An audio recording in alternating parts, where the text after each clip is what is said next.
Hello, everybody. This is Natalie with the Real Estate Investment Nomad podcast. Today, we have a special guest all the way from Florida in the US, Lauren Cohen. And we're going to talk about immigrations and how, migrating with real estate will be an option for some folks that are thinking about investing in the US, but they don't know how to start. And also, what will be the immigration process on the step-by-step how to. So thank you so much for being with us, Lauren. My pleasure. Thanks, Natalie, for having me. So let's get started with the maybe an introduction because I've known you for several years and I follow everything that you do, Thank podcasts and you. the all the content and the webinars. So I think it's very helpful the education you provide out in the world, and so our listeners hear more about what you do and how you do it. Would you please share a little bit more about where you are and what brought you here? Sure. So, hi, I'm Lauren Cohen, originally from Canada, and I've been in the US for almost 25 years, actually more if you count my time in the 90s. And I went on my honeymoon in the end of 2006, beginning of 2007, and my then husband was actually deported on the way back from a honeymoon. He was put in immigration jail, expeditiously removed, and subsequently deported. And that is what prompted me to become an immigration lawyer. So I created a business called Investing Across Borders, and I help people invest, live, work, and play across borders from countries literally all over the world, mostly inbound to the US, but not exclusively. And because I'm a dually licensed lawyer and a realtor with Nathaly at EXP, I created a process because I had so many real estate investors coming to me and saying, we don't want to buy a piece of shop. We don't want to open a cafe. We don't want to run a painting business. We want to buy real estate. How can we get a visa through real estate investing? And 9.9 immigration lawyers out of 10 will say you can't. And I was determined to find a way. And I created a completely streamlined path to access a visa through real estate investing. So we build a business around the client's real estate investment portfolio or planned portfolio and help them get mostly E2 visas, but not only. And the E2 is available for Mexicans, Canadians, Colombians, Argentinians, many Europeans. So it's all about strategy, and we have four prongs of our strategy that we work with depending on where the client starts and where they want to end. So it's all about strategy, and I'm the chair of international investment for EXP Commercial, and I am very, very, very involved in all of my clients' processes because it's much more than just being a lawyer for us. Gotcha. And the flow of people or the clients that you see coming into the US what are the main nationalities that look to invest so they can proceed to get a visa or there's no golden visa anymore, is there, for the US? No, no. Well, yeah, yes, there is. It's EB-5, so there is a green card. There will be a gold card, Trump's gold card, that's going to come out any day. We're just waiting on it. But that is a green card through investment. Where people come from. So I'm from Canada, so it's a natural fit for Canadians to come to me. But we work with people from Mexico, from the UK, from Italy, from Spain, from Israel, from Colombia, you name it, and they come because we have something so unique and very strategic. Okay, perfect. So then, will they be coming through the investment? What will be the process if you had to, explain to somebody that doesn't know much about the topic? They're curious about, investing in the US, for the EB-5, as you mentioned. What will be the qualifications they need to have to be able to qualify? Well, EB-5 is different. EB-5 is a green card. So Okay. for an EB-5, you have to invest in a business. You're not going to be able to do it by investing in a piece of real estate unless it's directly correlated to the business. And with EB-5, which again is a green card for investment, you have to create 10 permanent full-time jobs. You can invest in a third party's business, but your investment threshold is 800,000 or 1.05 million. And again, it may or may not be the right strategy. For an E2, which is a treaty investor visa, which is basically 5-year renewable visa, you can access that through real estate or through any other type of business that qualifies.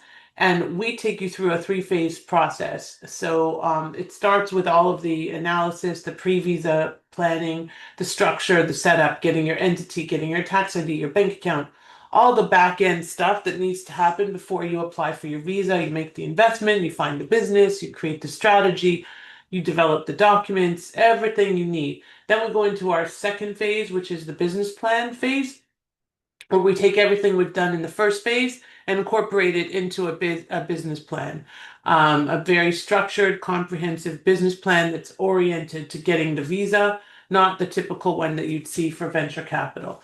And then the third phase is we take everything we've done in the first 2 phases and we plop it into a legal process.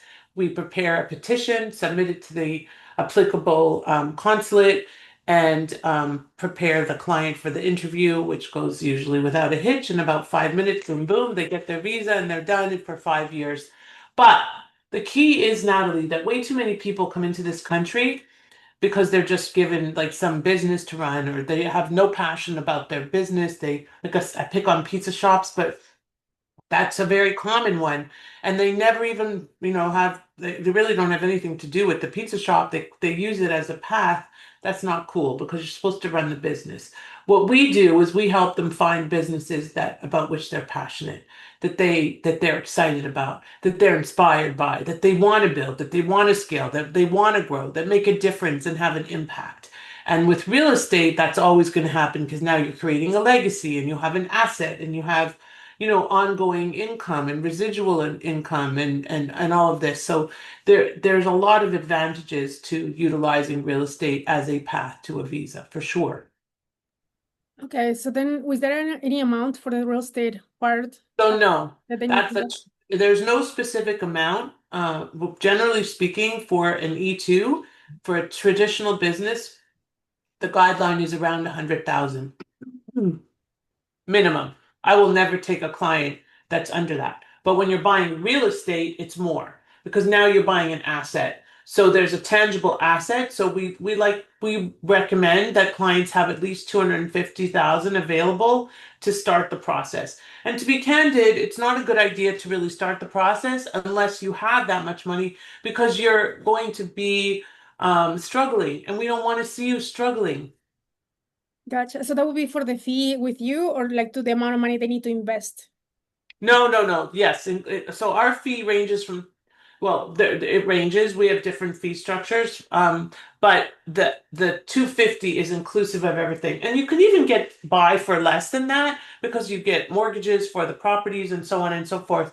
But at the end of the day, it's not as simple as it's not like there's one size fits all. It depends on what you're buying. And we love the co-living model. That's my favorite.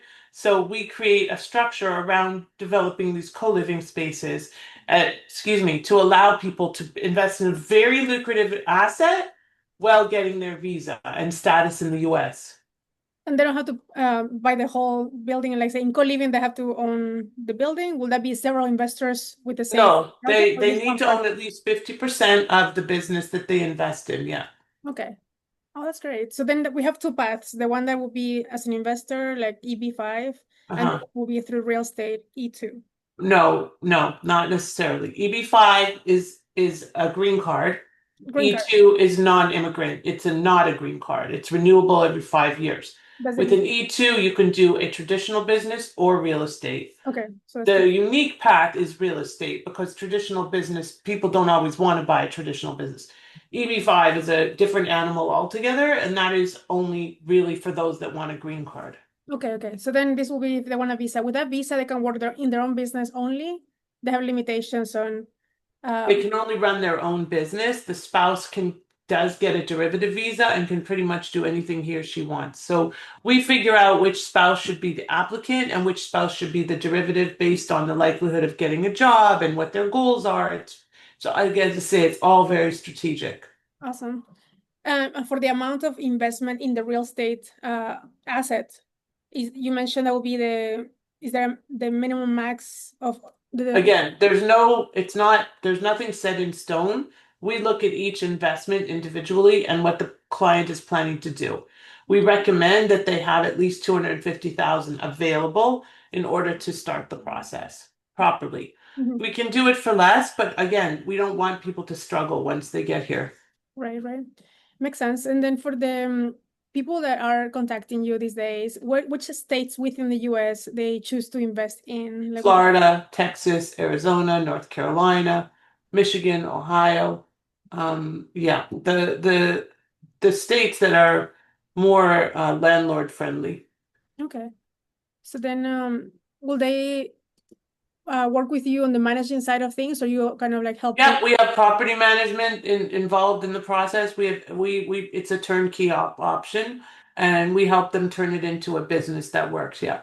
Okay, that's great. So then if they are choosing any of the states that are landlord friendly, they can work with you from A to Z when it comes to Pretty much, yeah. immigration and also the maintenance of it, because some people worry. Right, but that's separate. So immigration is one piece, investment is another piece. The investment, the asset usually has a component of property management connected with it.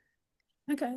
And then you mentioned the spaces that are most the investors like the best will be the co-living spaces, or that's It's not that the investors necessarily like it the best, it's the most lucrative. okay. It's kind of like a mini multifamily, Yeah. and it's very, very visa friendly. Okay, that's good. That's great because some people were looking like first to find the asset and then later do the immigration part. Would you recommend that to be No, first immigration it and should be all streamlined, yes. kind of at the same time? Right. And I think you have maybe we can share that in the YouTube links. You do have like a guide on what steps to follow on each visa. I think you had a Oh, the little yeah. visa avatar? Yeah. That visa avatar, sure. I'll They share can that see with it more you. Sure. visually, and then they can Yeah. see they qualify first, and then what will be the steps. When it comes to the timeline for that path, how long should they plan for? How long before they want to move into the US? Well, I'm going to tell you that right now is the time to start because if you haven't started, you're going to be shut out if you wait too long because the changes are definitely happening. It's a 3 to 6 month process. Okay, 3 to 6 months. Mhm. Based on what you said, for the changes happening, how is that affecting currently immigration into inbound into the US right now? I can't even answer that question. Somebody just reached out to me because they want to know if they can travel with a green card. We don't even know how to advise them. What I am suggesting is an E2 is going to be one of your best paths into the US because it's bringing money in and Trump likes money. So if you want to get a visa, now is the time to do it. Don't wait until it's too late because it will be too late. Are there any countries that are restricted that they cannot invest in the US? Are there any national? Yes, but I'm not going to go down that road because that's a changing thing. But yes, you from there are certain countries on the list, none of which we would generally be dealing with. Okay. And as you mentioned, like the for South America, that's most of the inbound clients that we see coming into the US, especially to Florida. And they like starting to work with the realtor and they don't understand the process as a whole. Would you recommend them to talk to you first? Do you have any like consultations for clients that they can understand, their rights and understand if they Yes, all of the above. We do. We also have webinars. We have a lot of tangible downloads. We have great, excuse me, videos and resources available on Instagram, on LinkedIn, all over the place. So, there's no shortage of information. What there is also no shortage of is misinformation. So what you should do, and like people say, oh, my brother did this, my uncle did that, and you know what? Pick a source and stick to that source because at the end of the day, that you need to have somebody to guide you through the process from end to end, not just give you little bits and pieces. Okay. So then for the people that are thinking about it, might as well just do it right now, or at least start the process. You have to start because it's not going to be there. I can almost guarantee by the end of the year, changes will happen. Okay, that's good to know. And in the other, like outbound, like from the US to other countries, have you seen a flow going to specific countries where Americans go to invest? And can you help them? Absolutely. There's a lot of people moving to Portugal, to Italy, to Spain, to Costa Rica, to the Dominican, I mean, you name it, there's all kinds of, we focus on 12 countries.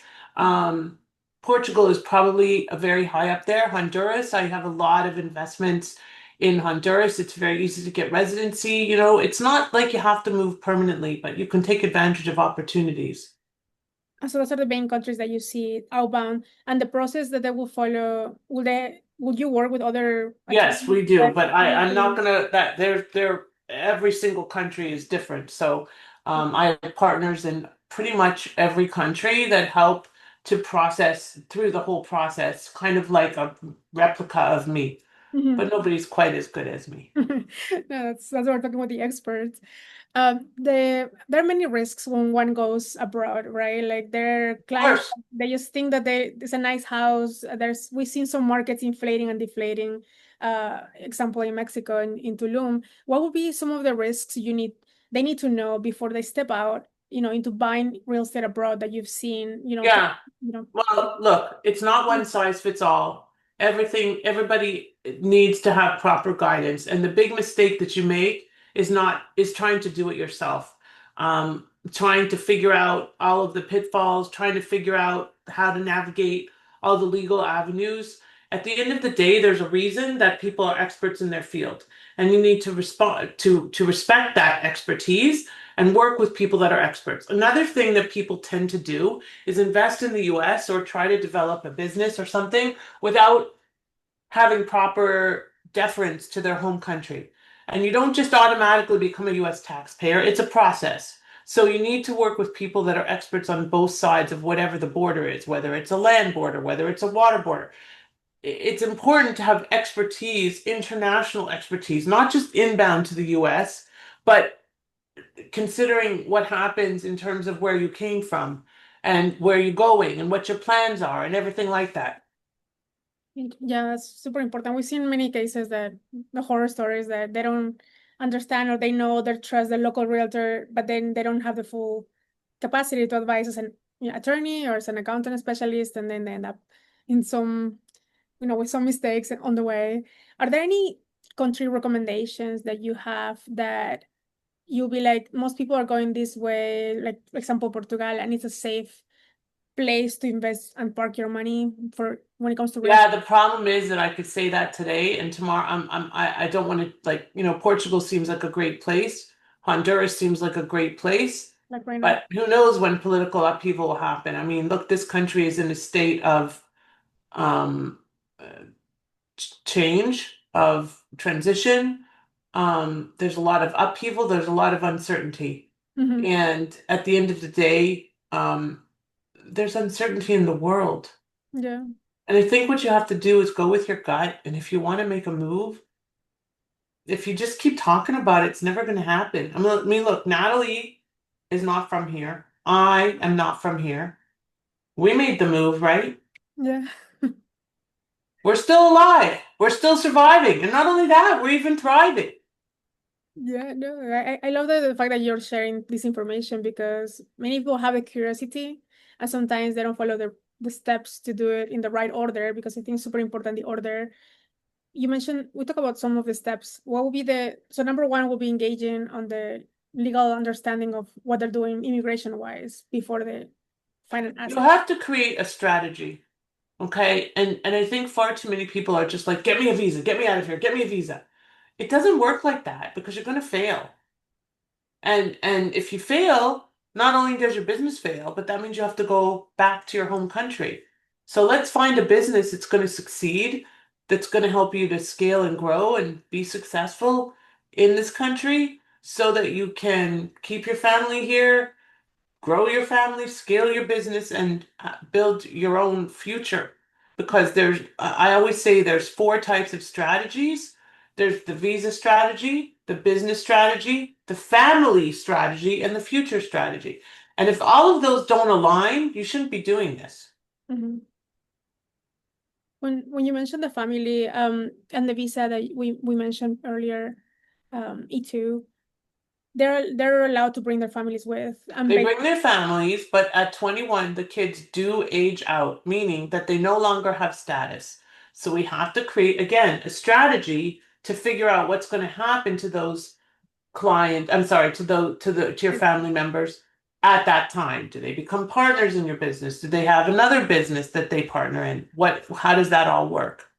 So there are ways around to bring them, but within a different status, in a different category, let's say. Well, I mean, it just depends. Again, it's not one size fits all. We look at them and figure out, depending on their age, are they 18 or are they 2? Right? There's a big difference in terms of what your considerations are. Great. So, I mean, for that, well, in the mindset of people that are thinking about it, prepare with time. You know, we don't know when immigration policies will change, and they keep changing all the time. Do you see, for the people who don't understand what landlord-friendly states are, because there's those states are, landlords have almost no rights. There happens, I mean, also in Spain. But the ones that you recommended in the list will be those that have stronger laws for landlords. Can you share what those will be in the US? Because most people go and they are like, oh, Florida, and they only think about Florida because they speak Spanish. I'm talking mostly for people from South America. They are familiar with it. They have somebody that they know there. But there are also some states that have a great opportunity, like Texas, Arizona, that they're not too, people don't look at there yet from there, Yeah. South America at least, because they don't know it's too big Right. and they're afraid. So are those two other states that, since they're landlord friendly, you recommend for investments? And what would be in your order, like in your... And again, it depends on what you're looking for and what your strategy is and what you want to invest in. Arizona and Texas have great opportunities, very landlord friendly.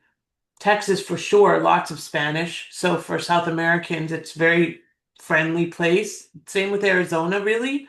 And remember that you don't have to live where you invest. And just because they don't have Spanish like as a kind of common thread doesn't mean that you shouldn't consider investing there, because investing means that you can create a strategy for success. Yeah, makes sense. So they don't have to limit themselves because of the language on where Right. they don't have to be there permanently. Is there any, when they do the EB-2 requirement on how long you should stay in the US for the visa, or that the visa is just to come in and out? No, the visas to come in and out. Can they live in the US or just invest? No, they can live in the US when they have their visa. They can choose where to live. Okay, amazing. So what would be the top 3 tips you'll give someone who's thinking about international, like investing outbound? Because I mean, it's very straightforward when you come inbound. When they go outbound, and I know we're jumping back and forth, but there's a lot of investors, no, more than investors, families that are thinking about investing in a different country. Are there any horror stories that you've seen that you're like, don't go here for this? Always the same thing. If you don't go with the right people and you try to invest and save a few bucks, you're going to be challenged. If you don't go with a reputable company because something sounds so great, you may end up buying a tree. Okay. And the truth is, again, like, I always tell the story, Nathaly, of the guy who there's a shipbuilder and there's a leak in the ship. And he brings in a guy for the leak in the ship, and the guy charges $100 an hour. And the guy's there for 10 hours and he can't find anything. Okay. So he brings in another guy, 10 hours, can't find anything. Finally, he brings in the expert, and the guy charges $10,000 an hour. But guess what? He found the leak in the ship in 3 minutes. So now it costs him $10,000 to plug the leak in the ship so that the ship didn't sink. Yes, time or money.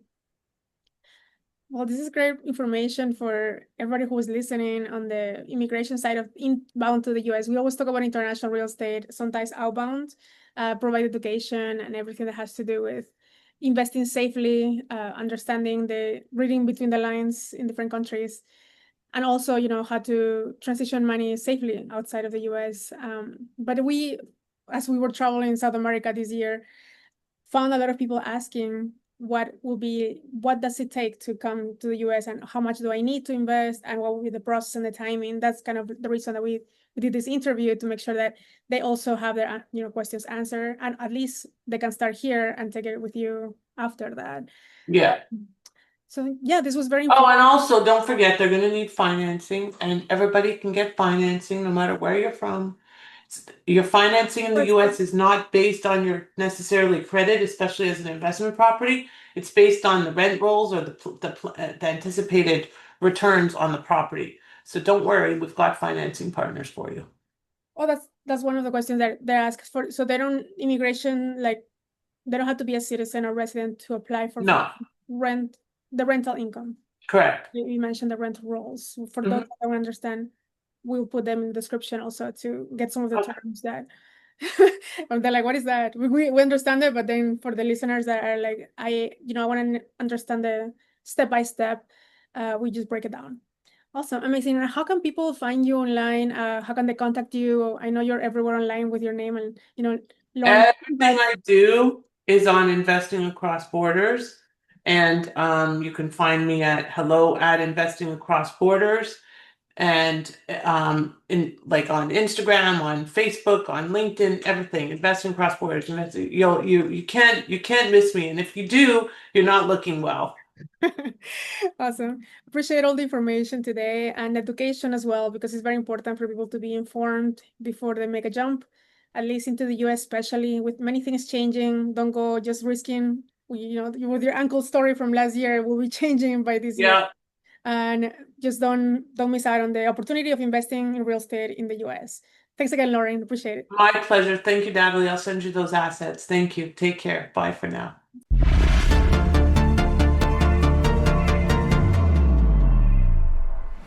Thank you for joining us on the Real Estate Investment Nomad podcast. I hope today's episode has inspired you to explore new horizons in global real estate. Remember, the world is full of opportunities waiting to be discovered. And with the right insights, you can turn those opportunities into successful investments. If you enjoyed the show, please subscribe, rate, and leave a review. Your feedback helps us bring you the best content possible. Don't forget to follow us in social media for more resources and updates. Until next time, my friends, this is Nathaly Salas, encouraging you to think big, invest globally, and transform your real estate journey. Safe travels and happy investing.